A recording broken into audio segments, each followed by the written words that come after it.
Olá, muito boa tarde. No próximo domingo, a Igreja entra na última semana do seu ano litúrgico ao assinalar a solenidade de Cristo, Rei do Universo. Ao longo dos próximos minutos, olhamos os textos bíblicos que serão lidos pelas comunidades cristãs. Uma análise com o auxílio, desta vez, do Padre João Lourenço, diretor da Faculdade de Teologia da Universidade Católica Portuguesa, e também de Juan Ambrósio, que é professor também nesta Faculdade de Teologia.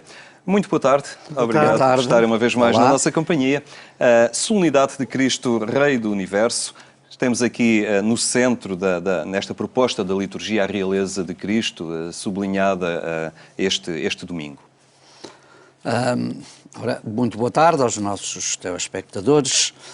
De facto, a liturgia, encerrando um ciclo, e em cada ano convida-nos a celebrar esta solenidade, que apesar da ambiguidade da linguagem, não é? Porque o que é isto de Cristo ser Rei? Não é? Carrega aqui algum significado, uma linguagem complexa, mas o importante, creio eu, é termos presente aquilo que é o sentido da festa, o seu significado teológico e o seu objetivo. O significado teológico da festa é simplesmente mostrar a centralidade do mistério de Cristo na história da criação, da salvação.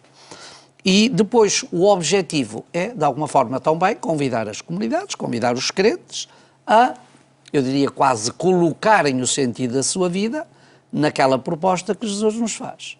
E, portanto, qualquer equívoco de linguagem deve ser superado pela intenção teológica que preside a festa. Portanto, a festa é uma espécie, eu diria, quase de coroa, de complemento, que dá sentido a toda a celebração litúrgica. Tudo está em relação com Cristo. E Cristo dá sentido a tudo isto. O mistério de Cristo, que nós fomos vivendo ao longo do ano, nas suas diferentes etapas, desde a preparação, o Natal, o tempo comum, o mistério pascal, as diferentes celebrações do Senhor ou das festividades da Igreja, tudo isso aponta exatamente para um objetivo. Esse objetivo é Cristo. E, ao mesmo tempo, tudo recebe sentido a partir daí. E, portanto, esta é, efetivamente, uma solenidade que eu não diria que fecha o ano litúrgico.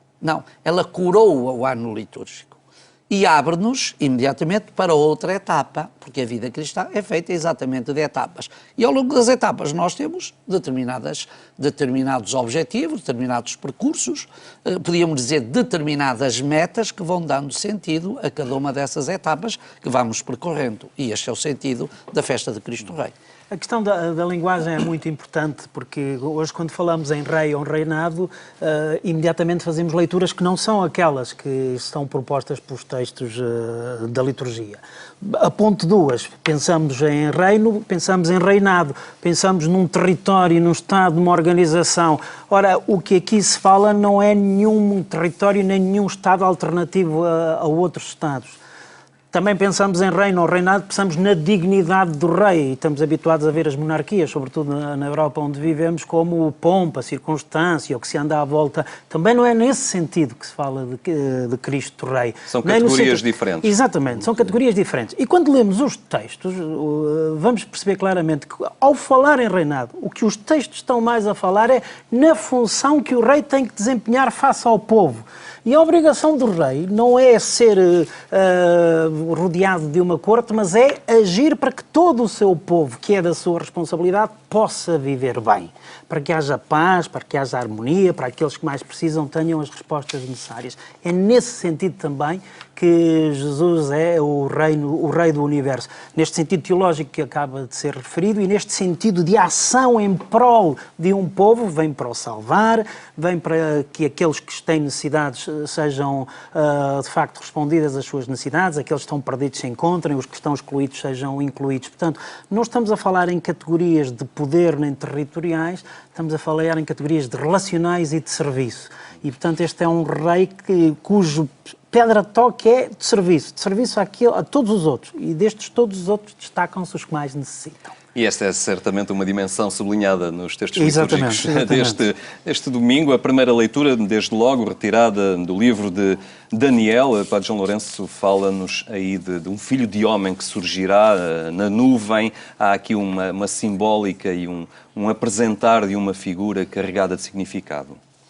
Sim, há uma figura emblemática, misteriosa, que depois, na vida concreta das comunidades e dos crentes, serviu como paradigma para iluminar também um pouco esta dimensão da realeza do serviço, como acaba de referir o João, que Jesus veio fazer. Ora, este livro, Daniel, e eu acho que é importante percebê-lo, Claro. é um livro de difícil leitura. E muitas vezes, em relação a estes tipos de livros, como, por exemplo, também já nos últimos domingos, no último domingo também se lia um texto do livro de Daniel, é um livro que nasce num contexto de grandes dificuldades, de grande tribulação, porque passava o povo de Israel, o povo crente, os fiéis. E então a linguagem corresponde um bocadinho a essas situações. Quando há dificuldades, nós não utilizamos normalmente uma linguagem muito clara, utilizamos uma linguagem profundamente simbólica, eu diria uma linguagem representativa, que depois precisa de ser decifrada naquilo que é a interpretação e a aplicação de cada um. Ora, é exatamente um bocadinho em que este livro se situa. Era um tempo difícil, por meados, um bocadinho acima dos meados do século II a.C., o povo de Israel vivia numa grande situação de sofrimento e de perseguição e era necessário dar esperança, alimentar a esperança deste povo.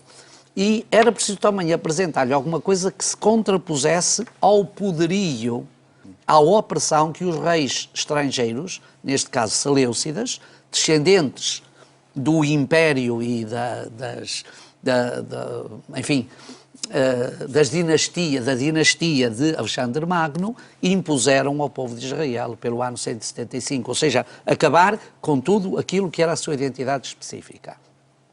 Acabar com a lei, acabar com a circuncisão, acabar com o sábado, acabar com a prática dos mandamentos, acabar com o templo, etc. Isto foi um tempo de angústia, um tempo de tribulação, como diz o texto. E então se apresenta aqui o princípio fundamental é este: Deus está connosco. Deus continua a ser o Senhor. Aqueles que perseverarem, Deus há de os proteger. Esta figura misteriosa é exatamente para dizer a este povo que Deus continua a estar presente e que há sempre uma representação de alguém que há de vir um dia a refazer a situação, a dar, eu diria, quase a recompensa àqueles que permanecerem fiéis nos paradigmas da sua vida. O Novo Testamento vê na figura de Jesus, não uma figura misteriosa, mas aquele que vem realizar, ou seja, que vem descodificar essa representação para dizermos, estão a ver, essa figura misteriosa é afinal Jesus, que é uma figura próxima, que é um personagem próximo, e decifrou os mistérios de Deus e deixou-nos este convite a colocarmos a nossa vida na esteira daquilo que é o seu projeto, que é o seu desígnio, e a construirmos uma vida de comunhão e de fraternidade. E, portanto, a figura misteriosa do homem emblemático é apenas uma representação da grandeza, mas depois aproxima-nos daquilo que é a simplicidade e a proximidade de Jesus. É, ao fim e ao cabo, aqui uma mensagem libertadora, de esperança e a contextualização histórica em que o povo se encontrava naquela altura também poderá ter paralelo aos dias de hoje. Não falta desespero e desorientação em tantas pessoas, não é? Vivemos tempos em que essa nota parece vir ao de cima, em que parece que se acumulam os ódios, o sentido, afinal o que é que estamos a construir, para onde é que caminhamos. Era um pouco a situação em que se encontrava de facto o povo nesta altura. E essa é um bocadinho, se olharmos para a história do povo de Israel, é um bocadinho a sua história, quer dizer, esta experiência que ele vai fazendo e esta consciência que vai tendo, que umas vezes está mais próximo de Deus, outras vezes está mais afastado, ele tem consciência disso, ele, o povo, mas tem também simultaneamente que em todos os momentos da sua história Deus está presente. e que está sustentando esse povo e deixando de facto que ele não caia no desânimo e na desesperança. Agora bem, daqui é preciso tirar duas consequências, porque facilmente poderemos pensar nisso. Não vale a pena preocuparmos-nos muito, Deus está presente, está a resolver os problemas. Não é disso que se trata. Trata-se de ele fazer sentir a sua presença, sem dúvida, e os sinais, e esta figura misteriosa, que, como disse o Padre João, depois vai ter um rosto humano, vai ter uma carne humana, vai ser um de nós, que vai caminhar ao nosso lado, que vai fazer o percurso ao nosso lado como um de nós, para nos indicar qual é o caminho para não cair na desesperança. Ou seja, o caminho para não cair na desesperança é assumirmos a nossa vida, assumirmos a liderança da nossa vida à luz da proposta que este Deus nos faz, e, portanto, isto não é uma coisa automática, ele não vem para nos substituir, não vem para fazer por nós, vem para nos interpelar e para dizer, convosco, juntos, todos conseguiremos dar outra orientação à história. Mas isto não basta escutar isto, é preciso fazer a experiência uma vez mais a nota relacional, de Deus, não é? Uma vez mais a nota relacional. E se quisermos, extrapolando o texto não diz isso, mas podemos depois ver por todo o conjunto, como é que sentimos essa presença, que critério é que nós temos. Os critérios que ultimamente nos têm sido dados de uma maneira inequívoca pelo Papa Francisco é a maneira como nós lidamos com os mais necessitados. Ou seja, é na voz deles, nas necessidades deles, nas situações reais de pobreza, de descarte, que é uma das expressões que ele utiliza, de exclusão, de periferia em que eles se encontram. A maneira como nós estamos atentos a essas situações, como nós somos capazes de as incorporar, de lhes responder, aí joga-se também o acreditar, o nosso acreditar, ou seja, a verdade da nossa fé. E por aí vai muito do futuro que queremos construir, não é? Ou estamos atentos uns aos outros e nos ajudamos uns aos outros, ou de facto o desânimo e a desesperança acabará por vencer. Não pensemos que se nos fecharmos cada um sobre si, seremos capazes de construir a história. A história é uma história comum e tem que ser construída por todos. Muito bem, mas o que dá também um enquadramento especial aos textos litúrgicos desta solenidade de Cristo, Rei do Universo, é o Evangelho que será escutado nas Eucaristias deste domingo. Ele é retirado do Evangelho de João e vamos escutá-lo agora. Naquele tempo disse Pilatos a Jesus: Tu és o rei dos judeus. Jesus respondeu-lhe: É por ti que o dizes, ou foram outros que tu disseram de mim? Disse-lhe Pilatos: Porventura eu sou judeu? O teu povo e os sumos sacerdotes é que te entregaram a mim. Que fizeste? Jesus respondeu: O meu reino não é deste mundo. Se o meu reino fosse deste mundo, os meus guardas lutariam para que eu não fosse entregue aos judeus. Mas o meu reino não é daqui. Disse-lhe então Pilatos: Então tu és rei? Jesus respondeu-lhe: É como dizes, sou rei. Para isso nasci e vim ao mundo, a fim de dar testemunho da verdade. Todo aquele que é da verdade escuta a minha voz. Muito bem, Padre João Lourenço, então a realeza que, diferente dos esquemas de ambição que habitualmente está conotada nesta temporalidade que habitamos. Ora, muito bem, temos aqui um texto muito bonito, acho eu, também muito adequado à festa à solenidade que a liturgia celebra, e por isso acho que há aqui uma harmonia perfeita entre o texto e os objetivos que a solenidade propõe. E eu deixaria 3 ou 4 notas muito simples. A primeira, de facto, Jesus vem afirmar uma realidade diferente daquela com que Pilatos lida e fala. E, mais uma vez, como há pouco disse, ao utilizar estas categorias que a celebração de hoje nos chama a utilizar, temos de saber usá-las e saber dizer, ou pelo menos perceber e apresentá-las, o que é que elas querem dizer. Esta é uma questão que é muito importante, que está para além da linguagem, não é só uma questão da linguagem, isto é uma questão de realidades.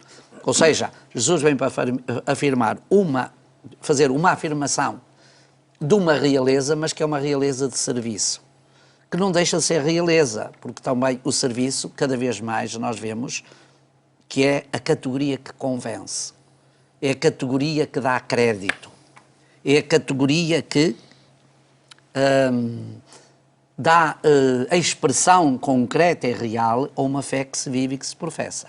Portanto, essa é a afirmação fundamental e que Jesus também afirma. Depois, diz o próprio texto, que se ele fosse rei, teria naturalmente umas estruturas para o proteger. Eu acho que com isto Jesus está a dizer que a realeza que quer e todas as realezas que o queiram ser não podem fundar-se em estruturas. Devem nascer exatamente de uma missão. Devem ser construídas a partir de uma missão. E, portanto, não são as estruturas que dão, infelizmente, ao contrário do que ainda hoje sucede, não é? Nós temos as pessoas que pensam que têm um estatuto porque tem muita gente atrás deles, porque tem muitos lobbies, ou seja, isso. É exatamente as categorias com que funcionamos, mas não são essas as categorias do Evangelho. Portanto, é importante sabê-lo, que as categorias do Evangelho são as categorias do serviço, da disponibilidade e da simplicidade. E é nessa realeza que Jesus afirma. Mas, claro que aquilo que mais hoje nos interpela na celebração desta solenidade é a última frase de Jesus. Eu nasci e vim ao mundo para dar testemunho da verdade. E eu acho que não há, e creio que nisso toda a gente estará de acordo, que não há nada mais comprometedor do que a verdade, não é? E é por isso que nós vivemos num mundo que é tão feito de farsa e de mentira, não é? Porque hoje em dia, a maioria das estruturas não se importam nada com a verdade que acontece. Importa é com o que parece. E constroem o parecer sem se importar com o ser. Constroem a máscara sem se importar com a face que está antes da máscara.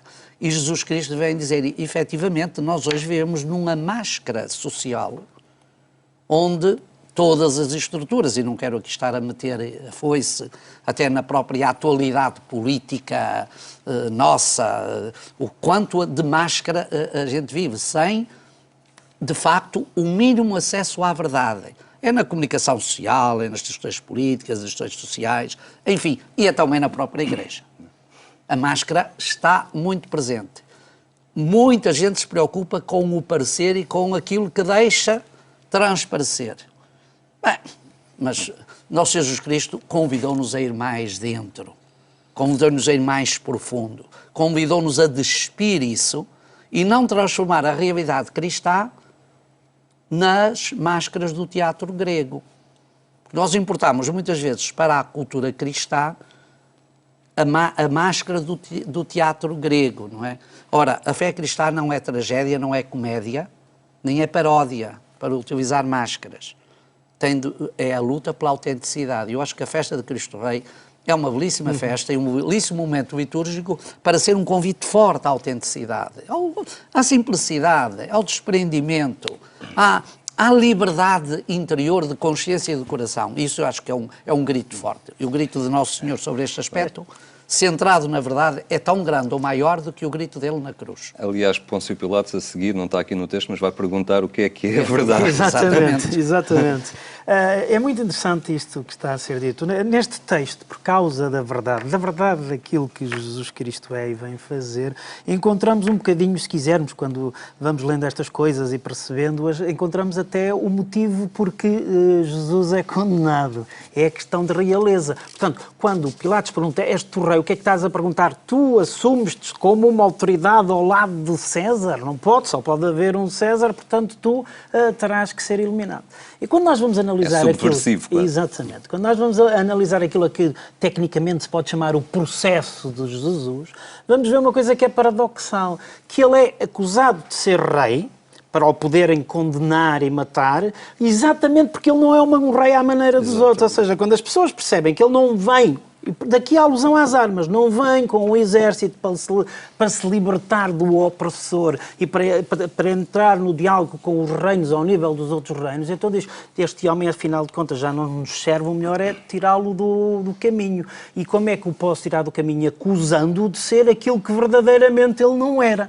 Porque o reino dele era o reino do serviço e não do poder, não de estar ao lado dos outros reinos. E daí essa alusão às armas, daí essa alusão a tudo. E neste texto diz claramente, o meu reino não é deste mundo. É a questão do serviço e da verdade que estava a ser aludida. Exatamente. Muito rapidamente, nos 2 minutos que nos restam, Padre João Lourenço, olhamos ainda à segunda leitura do livro do Apocalipse, claro. Este senhor do tempo e da história, o princípio e o fim. É verdade. Daniel, o princípio e agora o fim. Exatamente. Exatamente. Ora, este texto faz parte, eu diria, do prólogo do Apocalipse, do início do Apocalipse, oferece-nos uma chave de leitura daquilo que é a missão de Cristo na história. A missão não apenas temporal, mas a missão, eu diria, teológica, universal, a missão de Jesus no sentido pleno do tempo. E então coloca-nos exatamente sobre estas duas realidades, sobre estes dois, eu diria quase extremos, o princípio e o fim, o alfa e o ômega, este recurso às letras do alfabeto grego como que representando a totalidade.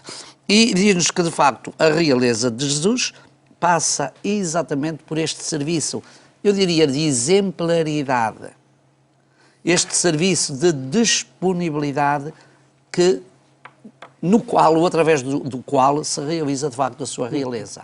Não é um serviço de domínio, não é um serviço de controle, não é um serviço nem de armas, nem de exércitos, mas é o serviço da liberdade dos corações. E isso é aquilo que dá e que diferencia a realeza de Jesus de tudo o mais em que nós possamos incluir nessa categoria. É muito, da mesma maneira telegráfica o texto diz isso muito bonito, como que para dizer, se nós tivéssemos que encontrar um brasão, uma fórmula para designar o reino de Deus, qual seria o lema? Aquele que nos ama. O texto diz isso de uma maneira tão interessante e com isto diz, essa é a maneira como ele exerce a sua realeza, aquele que nos ama. E esse é o serviço de todo o bom rei, aquele que ama o seu povo e faz para que ele viva bem. Muito bem, ficam então as linhas de força e agradeço a vossa presença uma vez mais entre nós. Prazer. Um olhar em torno dos textos bíblicos e da mensagem que marca a reflexão da Igreja Católica no domingo, solenidade de Cristo, Rei do Universo. Obrigado por ter estado connosco. Lembro ainda que mais logo na Antena 1 pode acompanhar a edição rádio do programa Eclésia a partir das 22h45. Tenha então uma boa tarde e um bom fim de semana.